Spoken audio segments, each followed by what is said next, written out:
That's why we created BN Giving, and it's a way for us to invest in your purpose with you. Here's how it works. If you become one of our clients and you're a faithful tither or a regular giver to a qualified 501c3 charity, just let us know. Each year, we will match your donation up to 10% of the management fee that you pay us. And this is a whole movement that we are pioneering that's unique to our firm, one that celebrates the culture of giving and a more altruistic way of doing business. And by partnering with like-minded clients who share our vision for generosity, we aim to align our values with yours, helping your generosity go even further. And as our firm grows, so does our collective impact. And by the way, if you're not a regular giver, that's okay too. We'll still be honored to work with you.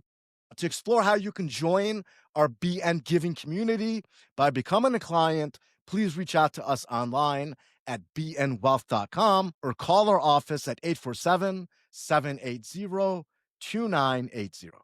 Along those lines, Ben, we have a really good topic we wanted to discuss today because giving is so important to us. And we find that those who give often aren't doing it in the most efficient way. So, we're going to talk about the 6 most tax efficient ways to give to a church or a charity. And for faithful tithers committed to supporting their church or donors to a charity, it's important to understand the most tax efficient way, right? That is truly not just a smart thing to do, but it's also a form of stewardship. By leveraging tax savvy strategies, donors can potentially not only reduce their tax liability, but also increase the net impact of the giving and your generosity.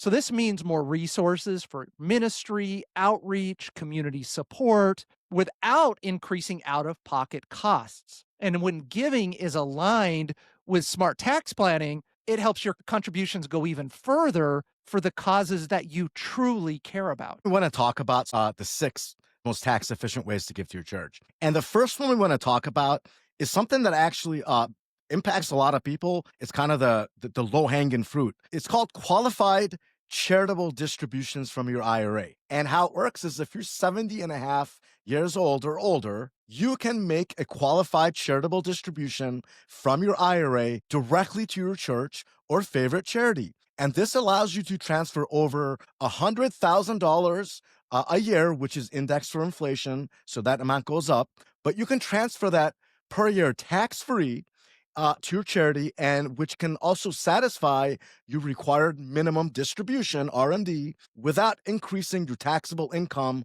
or your adjusted gross income. Yeah, sadly, there's a lot of people who are taking their RMDs, putting it in their bank account, and then going out and giving or tithing and missing out on this opportunity. So it's definitely low-hanging fruit, one you should look at. Ben, the next one I want to talk about is what we call donating appreciated non-cash assets instead of cash. So if you're thinking about, let's say you're selling some highly appreciated publicly traded security, so your normal stocks, ETFs out there, real estate, or any other non-cash asset, and then you're going to take those proceeds and donate them, you really want to stop and consider gifting the asset directly to the charity instead. So generally, by doing this, you can eliminate the capital gains tax that you're going to otherwise incur from selling the asset as long as you've held them more than a year and claim a charitable deduction for the fair market value of the asset. So you're eliminating the long-term capital gains tax, which is typically,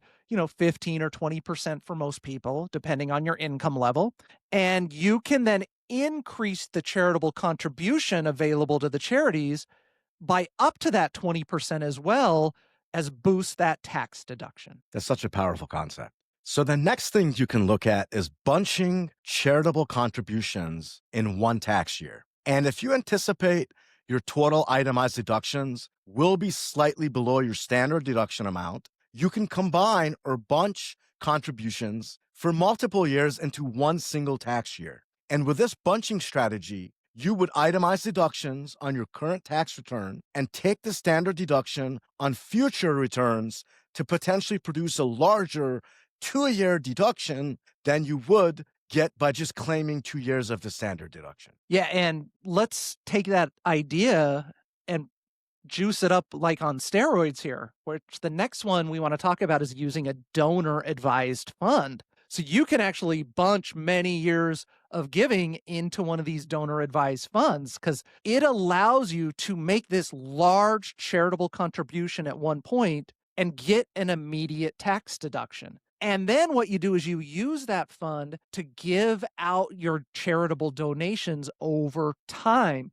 And this can be really beneficial if you have a high income year, as it allows you to really reduce your taxable income in one of those years. And a lot of times you see that like right before somebody's going to retire. Maybe it's the last year they're going to be having a bunch of income. So that's a huge benefit. And then what you can do with that donor advised fund is you name like charitable beneficiary of retirement assets, life insurance policies, annuity contracts. You can have that as the beneficiary, and all the remainder beneficiary of a charitable trust as well can go into one of these donor advised funds. Speaking of charitable trusts, so one of the most powerful tools is what's called the Charitable Remainder Trust, sometimes shortened CRT, as people say. But with a Charitable Remainder Trust, you donate assets to a charitable trust while receiving income from that trust for a set number of years, or for instance, for the rest of your life. At the end of the term, the remaining assets will be gifted to the charity of your choice, and you may claim a charitable deduction for the year you fund the trust. And the deduction amount is typically based on the present value of the assets that will eventually go to the named charity in that trust. Yeah, and you can actually blend that strategy, Ben, like putting appreciated assets that you would generally get capital gains and put them in the charitable remainder trust.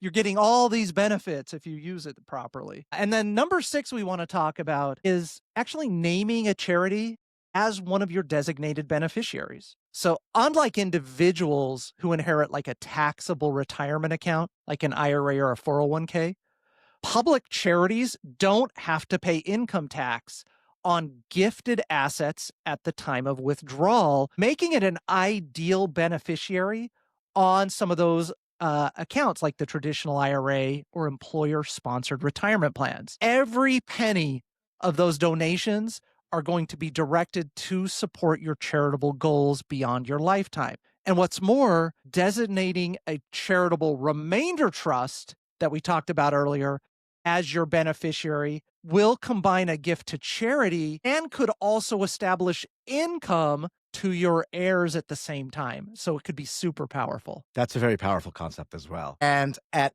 BN Wealth, Barzideh Nadeau Wealth Management, something we pride ourselves on is we're always looking to collaborate with people and organizations doing good work in our communities and beyond. And if you're part of a church or another charitable organization, and you want to educate and empower your donors with these tax-savvy giving concepts, and there's other ones as well, we'd love to connect with you. Our team, we offer complimentary educational options on tax-efficient giving strategies and the best way to maximize your donations, powering both your donors and the nonprofits to maximize their impact. And what's interesting, Matt, is these are things that if you're a pastor of a church, or if you're one of the elders, these concepts are things that you need to speak to your congregation about. And for someone like myself, my wife and I, we go to church. We've been going to church for many years. We go to a big church in our community. And I don't remember ever really hearing anything about this. So this is something that's very valuable. And if you are looking for people that can talk to your congregation about this, we'd love to be able to help out. Yeah, and definitely we'd be happy to talk to you directly, talk about some of these strategies. It directly benefits your donors, your congregation. It also benefits your charity or your church because you're getting more money without it even costing your congregation anymore. So these are important strategies that just don't get talked about a lot. And it's like school doesn't teach our kids how to deal with money. This is just not something that is brought out to people many times because people aren't comfortable or understanding or knowledgeable. So we're here to help you educate, teach, and learn more. Reach out to us. Go to bnwealth.com. Call our office at 847-780-2980, and we'd be glad to help you. Have a great week. God bless.